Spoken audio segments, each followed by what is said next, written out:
M'adresser directement à toi, Djibril, dont on passait deux joueurs également. Est-ce que tu comprends ces deux discours? Est-ce que tu en comprends un? Est-ce que tu répondrais oui à notre question?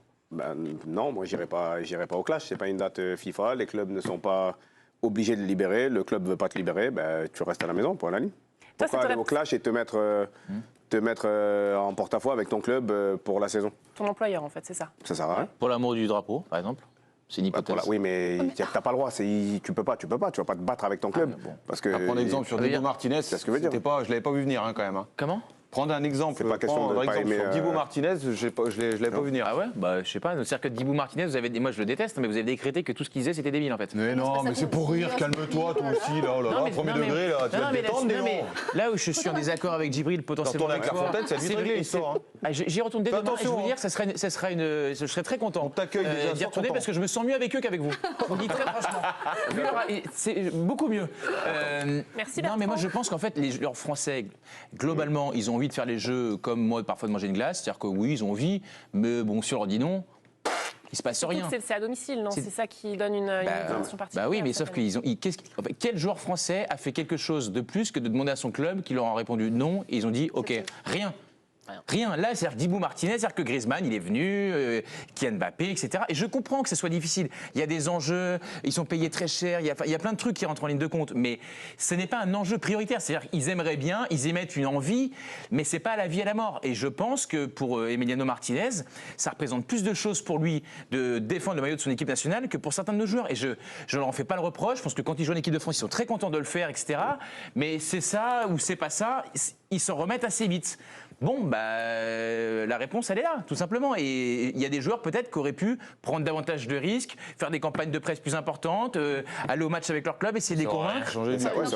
Mais on verra si Emiliano Martinez il aura gain de cause ou non. Emiliano Martinez, tu vois bien que s'il a envie d'aller au clash, après, il est en conférence de presse, on lui dit, je vais aller au combat avec mon club. On verra ce qui va se passer. Je suis pas sûr qu'il aille avec ses pancartes et son micro en train de dire au moins il le dit déjà. T'as raison, Bertrand. Plusieurs joueurs de l'équipe de France se sont positionnés clairement, publiquement pour participer à ces jeux. Mais entre leur désir et la réalité, il y a un fossé. Écoutez. J'ai toujours eu la même ambition. J'ai toujours dit que les JO à Paris, c'était spécial. Ça allait être un événement spécial et que je voulais y être. Ce serait génial de jouer des Jeux Olympiques, participer à des Jeux Olympiques pour mon pays, évidemment. Mon envie est toujours la même, faire les JO, ça serait un rêve. Et j'ai toujours dit aussi que c'était un événement qui ne dépendait pas de moi. Après, un Euro 2024, c'est quelque chose qui me manquait à mon palmarès aussi. Mais après, comme tu l'as dit, c'est le club qui décide. Pour l'instant, ils sont pas trop pour, donc à voir. Donc si j'y vais, je vais vivre un rêve éveillé. Si j'y vais pas, j'accepterai et je ferai ce qu'on me dit de faire. Ils pouvaient faire quoi de plus, vraiment, ces joueurs français, Georges? Non, mais là, moi, où je vais rejoindre Djibril, en fait, c'est que on peut pas mettre tout le monde dans le même paquet, en fait. C'est-à-dire que, par exemple, je sais pas, Lenny Yoro, Lucas Chevalier, qui sont des jeunes joueurs, ils vont pas aller voir Olivier Létang en disant, alors écoute-moi bien, tu sais qui je suis, moi, je vais jouer les Jeux Olympiques, je suis un jeune joueur, derrière, j'ai encore toute une carrière à faire, et je vais montrer que je respecte pas mon employeur. C'est hyper difficile pour des joueurs comme ça, se mettre dans cette position, et c'est difficile selon les joueurs, selon leur contrat, selon leur moment. Donc, pour moi, c'est des décisions personnelles, chacun prend sa décision en son âme et conscience. S'il veut se mettre en position en porte-à-faux avec son employeur, c'est sa responsabilité aux joueurs. Sur Dibu Martinez, moi ça me surprend pas du tout qu'il le fasse. Pour reconnaître un petit peu son histoire, sa famille et tout ça, c'est un garçon qui, depuis le plus jeune âge, met la sélection argentine au-dessus de tout. On va revenir sur Martinez parce que c'est hyper intéressant, mais j'ai une question qui me vient en tête là. Ça veut dire que par exemple Mbappé qui arrive au Real, toi tu le vois aller voir le Real dans lequel il arrive et dire moi je veux faire les JO absolument. Mais c'est hyper difficile. En fait, le truc c'est que s'il va, c'est pareil pour Mbappé que pour les jeunes. C'est encore plus difficile pour les jeunes joueurs, ce que je veux dire. Mais pour Mbappé, c'est difficile aussi d'une certaine façon. S'il se blesse aux Jeux Olympiques et derrière il arrive blessé à Real Madrid, on fait comment? Martinez, c'est différent en plus parce que ça fait longtemps qu'il est à Aston Villa et qu'il connaît très bien la maison. Donc. Mais non, mais Martinez, voilà, après, moi sur les Argentins, c'est autre chose. Ce sont des garçons qui sont prêts à se mettre en danger pour le drapeau. Voilà. C'est comme ça, c'est culturel. Martinez, il a fait pratiquement toute sa carrière en dehors de l'Argentine, en Angleterre. Donc pour lui, il y a quelque chose avec la sélection qui le rattache à sa famille, à son histoire, et c'est comme ça finalement qu'il est entier, Dibu Martinez. Donc il a besoin de faire ça. Il s'en fout s'il est viré demain par Aston Villa. Il s'en fout d'une certaine façon, Martinez, parce que c'est ce qu'il mettra au-dessus de tout et parce qu'il a un rapport en plus avec les Argentins, avec le peuple argentin, qui est tellement fort qu'il préférera prendre le risque de se faire virer, Martinez, plutôt que de ne pas y aller. Donc sur son histoire personnelle à lui, je comprends. Mais après, chacun le fera en son âme et conscience. Si Griezmann il va aller au clash, il ira au clash. C'est pas tous les joueurs qui pensent comme ça. Comme on a cité des jeunes joueurs qui sont au début de leur carrière, qui sont certains pas loin de l'équipe de France.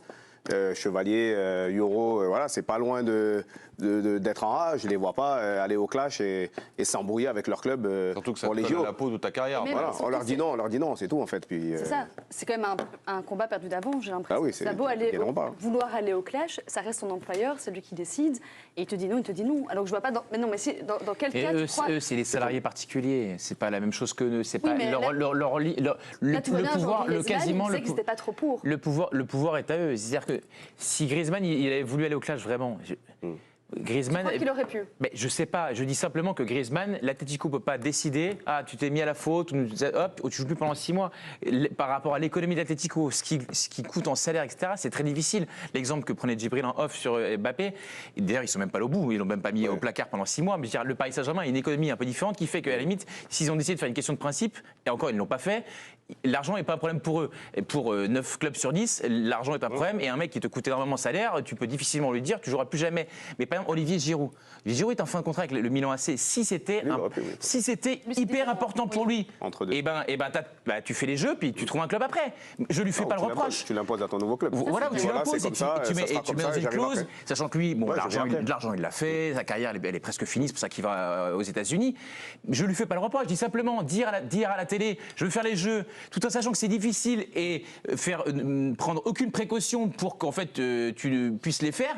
C'est facile de dire je veux les faire et de remettre en œuvre derrière pour les faire. Donc c'est là que je vous dis, le rapport est un peu différent que Martinez. Oui, justement, toi qui suis ça de l'autre côté, comment tu comprends ça que les Français n'aillent pas forcément au clash? Mais non, mais en fait le truc c'est que ce sont des décisions personnelles, parce que là on parle du foot, mais ça existe dans plein de sports en fait. Je sais pas, j'ai en mémoire au basket par exemple, quand il y a des joueurs qui viennent de signer un nouveau contrat en NBA, ils sont pas libérés pour faire une Coupe du Monde FIBA. On a eu plein d'exemples comme ça, de Tony Parker ou Wembanyama récemment quand il arrivait aux Spurs, il aurait voulu venir cet été à la Coupe du Monde. Les Spurs ont dit attendez, on vient de mettre je sais pas combien d'oseilles sur la table et tu vas prendre le risque de te casser en allant jouer en Malaisie. Donc Wembanyama, il avait peut-être toute l'envie du monde de faire l'équipe de France. Les Spurs qui l'ont conseillé à lui. Mais non, mais ce que je veux dire, c'est que nous, autour de la table, c'est hyper facile de prendre notre décision. Évidemment, Griezmann, il a envie, mais en fait, le truc, c'est que. Je sais pas, Tony Parker, il est toujours venu. Il est souvent venu, Tony Parker. Il y avait des gros enjeux. Mais pour lui, c'était important et il venait. Mais il faut voir la chaîne de responsabilité aussi. Est-ce que c'est aux joueurs de s'exposer en premier? Est-ce que c'est à la fédération de chaque joueur de s'exposer au maximum possible? Non, mais Georges, disons que c'est facile. C'est facile de paraître sympa à la télé et de dire je veux faire les jeux tout en sachant eux-mêmes plus que nous que la probabilité est très faible et de dire à la fin on peut rien faire. Dans ces cas-là, si moi je veux quelque chose que je sais impossible, je vais pas dire je le veux, ça va m'être refusé et que je vais pas mener le combat derrière. C'est un peu simple. Si le joueur dit qu'il ne veut pas y aller, en fait, on va le juger de la même façon en disant que c'est scandaleux. Et tu seras le premier à le faire. Il va pas dire, personne ne leur a mis un fusil en disant est-ce que tu les fais ou non. On te demande un an avant, depuis un an, on dit ouais, t'aimerais faire les jeux, t'aimerais faire les jeux, quand tu penses, est-ce que tu veux les faire? Je sais très bien que ça va être très difficile. Je veux dire ouais, j'adorerais les faire, super, c'est spécial, 1924 Paris. Son club. Après, il est quoi? Mais tu veux qu'il aille dans le bureau avec une pancarte, vraiment?